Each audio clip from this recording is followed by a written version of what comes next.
WIDOR'S Toccata, the most triumphant organ firework ever composed. We know it, we love it, we play it with great gusto in our cathedrals. But how does it fare on a village church organ?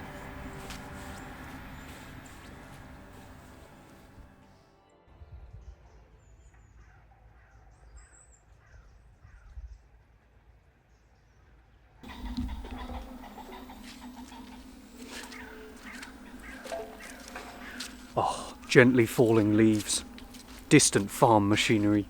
It must be time for the best job in the world. Welcome friends to Donhead St Andrew on the River Nadder in Wiltshire. And let me start by asking you a question. What's the oldest man-made structure you can think of in Salisbury? You might say the cathedral. The first stones laid 1220 by Bishop Paul. Well, you'd be wrong, because some of our village churches are considerably older.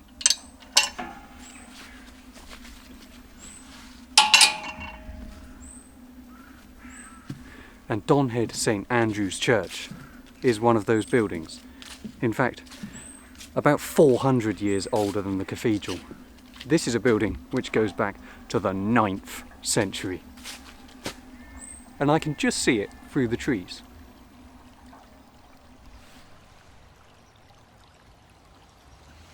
First glimpses. And now I make my way through this leafy alleyway to glory as we come towards the centre of the village.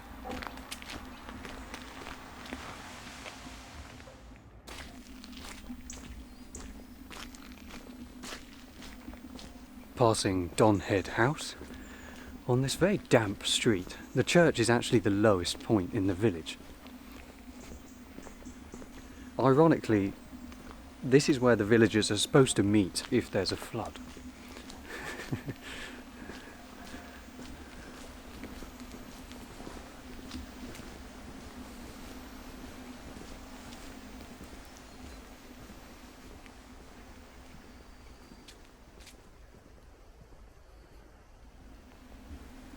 Here we are at the gateway to a magnificent building just waiting to be explored. The funny thing about this church is from the outside it looks quite conventional as far as village churches go. The sandstone walls and the tower, although it is of course very beautiful. But as with many ancient buildings, the real secrets of this church lie inside.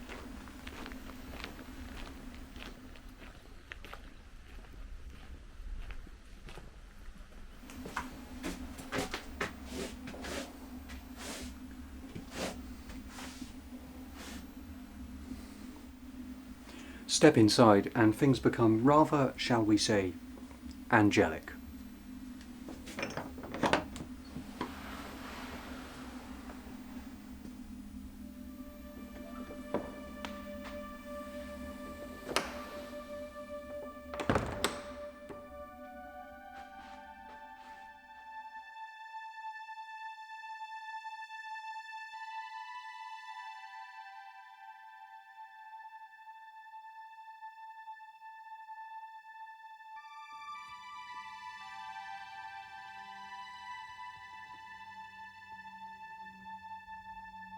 In more than 1100 years, this building has heard plain song, and then after the Reformation, English music, and music from a West Gallery performed by local musicians, hymns accompanied by church organ, and now, since this big renovation, all kinds of music and worship can take place here.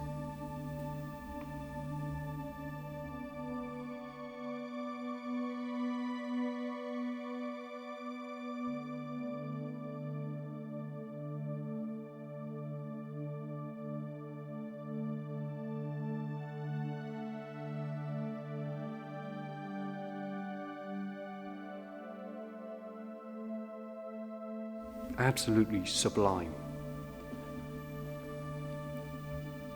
I'm actually stood by the oldest surviving part of the church. Dating from the 9th or 10th century, this pointed archway.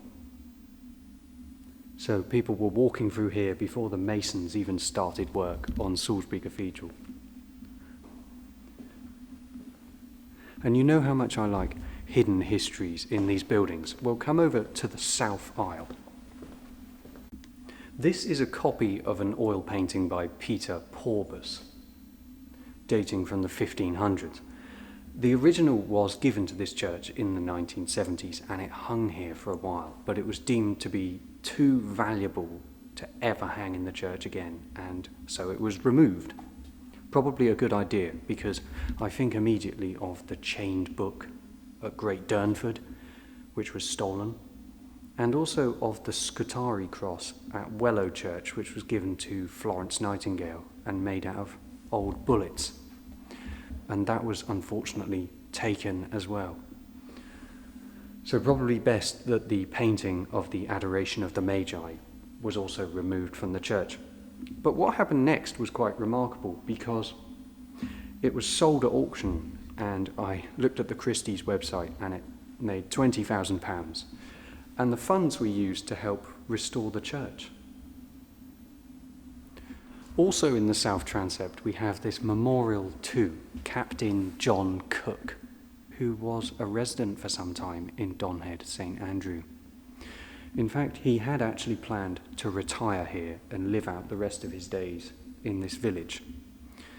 But in 1805 he was called up to help serve Admiral Nelson in the Battle of Trafalgar, and there he died at the very beginning. Apparently he wouldn't take off his epaulets, so the enemy snipers found him an easy target. And he was only 43 when he died, leaving his wife and daughter. And it's very moving when you read the actual inscription on the memorial.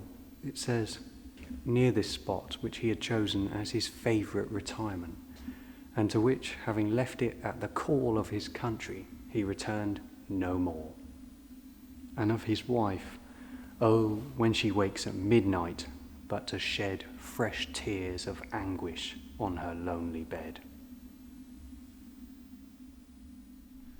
Before this episode could get too melancholy, my friend Sophia arrived, so I could do what I do best. About 20 years after the Battle of Trafalgar, an unknown craftsman was working away producing this machine. This is the pipe organ of St Andrew's Church, but it hasn't been in St Andrew's forever. In fact, it's had a couple of homes before it came to this one. And most recently it was a church in Bristol. It looks divine and glorious, doesn't it? But underneath the facade is actually a fairly conventional village church organ. These gold pipes are dummies, so no music comes from them. But on the side of the organ, you can see some real pipes. These are the bass pipes, the biggest pipes. The larger the pipe is, the lower it sounds. And they're called board-on pipes, made of wood. The word board-on comes from buzz, like a bumblebee buzzing. And they're the only pipes which are played by the pedals alone. So taking away the bench, you can see the key difference between a church organ and a piano. Most people think that pianos and organs are the same thing. A pianist can play the organ. That's a myth. It's not even a myth, it's plain wrong. They're two completely different kinds of instrument. Whereas a pianist plays just with their hands and they have to navigate bigger stretches, an organist can play the lowest part with their feet. When you're playing the pedals, you don't actually look at your feet. You kind of instinctively know where the foot should go, and it usually goes in the right place. So the question is, what was this organ made for? It wasn't made for concertos or recitals or accompanying Baroque chamber groups. It was really made for accompanying hymns.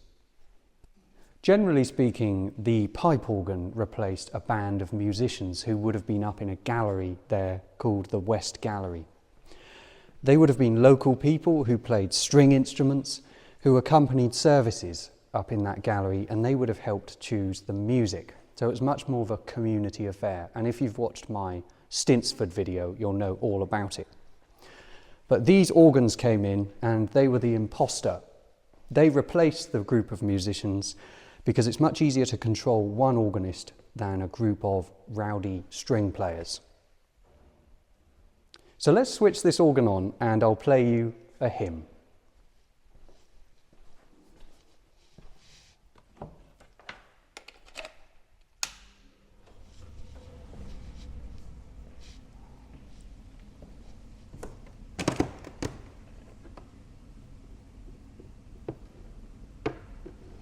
As soon as I lift the lid, you can see there are lots of knobs on top of the keys, and these are called stops. Each stop draws a certain set of pipes into action. So if you pull out all of these, you're effectively pulling out all the stops. It makes the organ as loud and vigorous as it can possibly be. But generally, if you're playing a hymn, you would choose the 8-foot pitch, which is the same pitch as a piano, and it's called an open diapason. Then you choose a 4-foot, which is an octave higher, a brighter sound. And finally, a 2-foot, which is an octave higher than that. And they're the tiniest pipes on the organ.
One of the quirks of village church organs is how often they have sticking notes, and this one has a sticking E.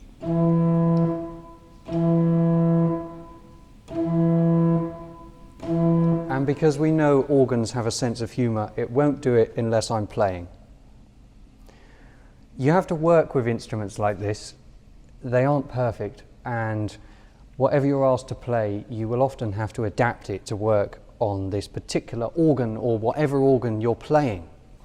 I noticed as soon as I started playing this hymn that the pedal board is so small I have to adapt the way that I play with my feet. Most organs have a much bigger pedal board. In fact, it's probably twice the width of this one, and it's kind of radiating and concave, shaped outwards so that it's easier to play and so that you can play the big grand organ works on it. Which brings us to our final question.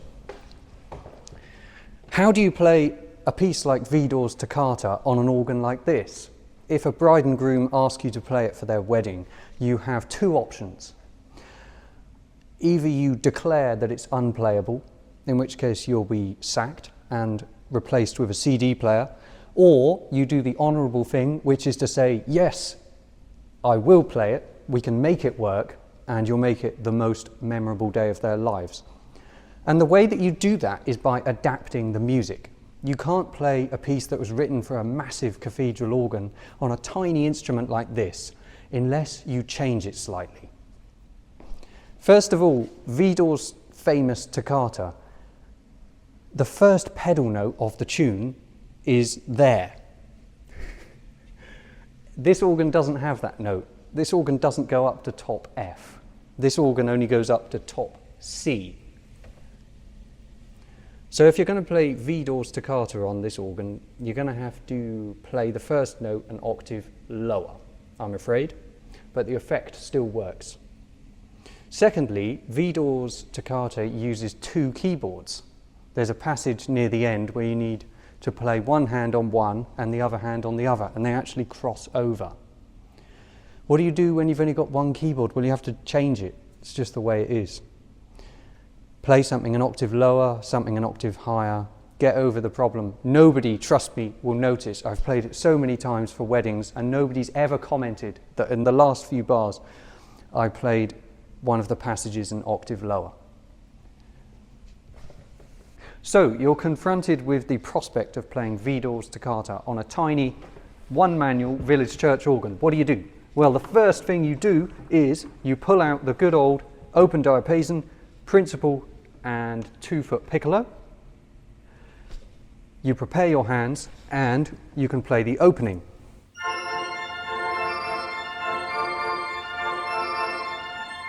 It sounds lovely and twinkly, and we don't have any bass yet.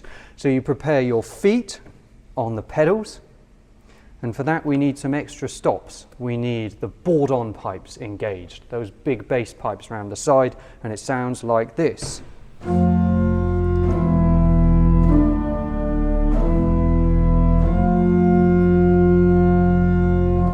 So hands in position, feet in position, and that gets you going.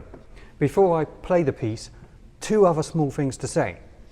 On a one-manual instrument, you need to adjust the stops to add light and shade. If you had more keyboards, you would just change to a different keyboard, which you'd already set up as being slightly quieter. More complicated if there's only one.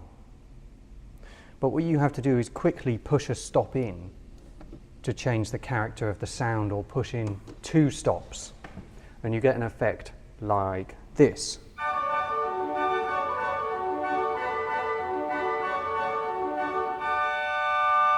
A slightly more mellow sound. Finally, there's one part at the end of WIDOR where the 2 hands actually are supposed to play on different keyboards crossed over.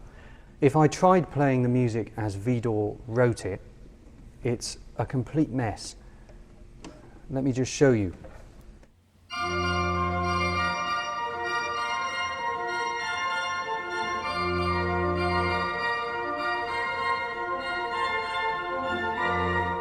And that's as many wrong notes as you'll ever hear on the Salisbury Organist channel. The point is, it doesn't work. You have to adjust the music so that the hands aren't bunched up together, and to do that you just play it slightly lower.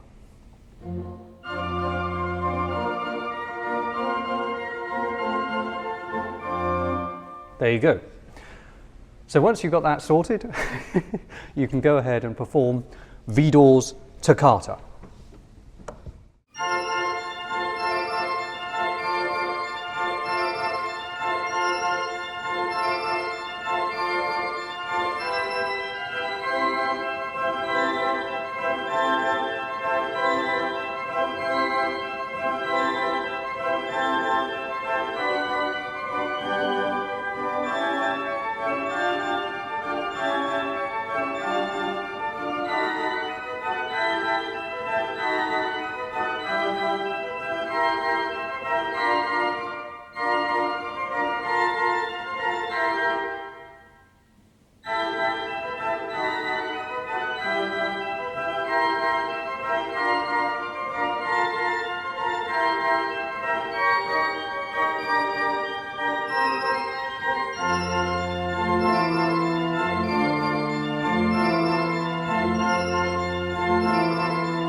Let's just pause that there. French cathedral organists will laugh their heads off at me for saying this. But the one thing I hadn't factored in was the action.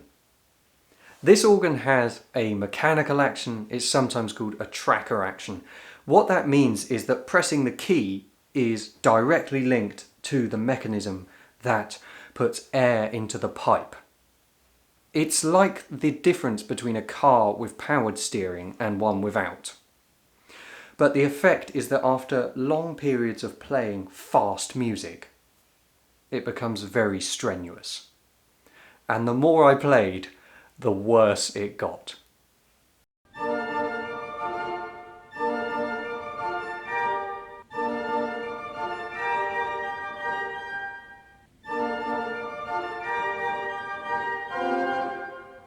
The other problem was that the pedal adjustments I'd been raving about were not so easy in practice. Luckily for Sophia, she'd left before she had a chance to listen to my solitary rants. But she did film the pedal work, and you can see just how small the pedal board is compared to what we organists are used to. I can already see the phrase which heads up the list of today's comments, and that phrase is, "A bad workman always blames his tools." Maybe with a couple more hours I could have got there. I don't know, I don't think I could have done somehow. I just would have got more and more strained in the fingers. So for now I had to leave, with my trolley in hand and my tail firmly between my legs. However, I did find something extremely thought-provoking and uplifting in the churchyard. But before I show you that, a couple of things to say. Firstly, thank you to Sophia for helping me out on this one. And secondly, I will certainly be coming back to St Andrew's Church. Now that I know what the organ can and can't do, I know that there's a sticking E, don't play anything in the key of E, major or minor. I will come back with a more, shall we say, sensible programme. Some Bach, some hymns. If you're an organist, give me some advice. If you are a music lover, give me some suggestions. I need to also point out that these programmes are free for you to watch, but they're not free for me to make. Most of my week is spent producing these films, whether it be filming or editing. Scripting, can I use that expression? Yes, I do have to prepare what I'm going to say. And practicing. If you're enjoying this week's programme, you might like to click on my PayPal link. It's easy to find. Just go underneath this video and you'll find that rather garbled looking link. But that takes you to a very neat PayPal donations page where you can support my work if you'd like to. If you're not an online banking kind of person, you can also send a cheque to the address on my website. And may I say, because these films are really reliant on your support, thank you so much in advance. Churches like St Andrew's are beautiful spots of bliss and calm, but so are their churchyards. And before I left, I went to explore.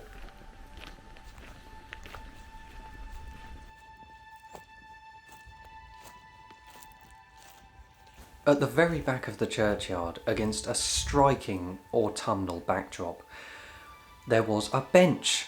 Now, I talk about benches all the time on this channel. It's very deliberate. They're not just pieces of wood rotting away at the back of graveyards. Let me put it this way. When I think of a road or a railway, I think of fury and pace and noise, racket, motion. Whereas a bench is evocative of the direct opposite. Stillness, bliss, meditation, calm, peacefulness. Trust me, we should all spend more time sitting on benches. And on this bench it said, "Be still, for the presence of the Lord is moving in this place." Not only a beautiful expression in this setting, but it took me back to the very beginning of my organ playing journey. When I was 15, it was the first hymn which I ever accompanied at school. Every week, 120 boys from each house would go up into the school chapel for a 20-minute chapel service. And these services would start with a hymn. And my first ever hymn accompanying was Be Still for the Presence of the Lord, quite a modern hymn. I practiced and practiced for hours and hours. I could almost play it from memory. But what I didn't practice was the way the introduction led into the hymn. So the hymn was announced, the boys stand up, I confidently play through the introduction, and then I panic and stop. 120 teenage boys turn to me and roar with laughter. And to this day, I don't know how I got over the humiliation. So the moral of today's video is make sure you practice your introductions, folks. Cheerio.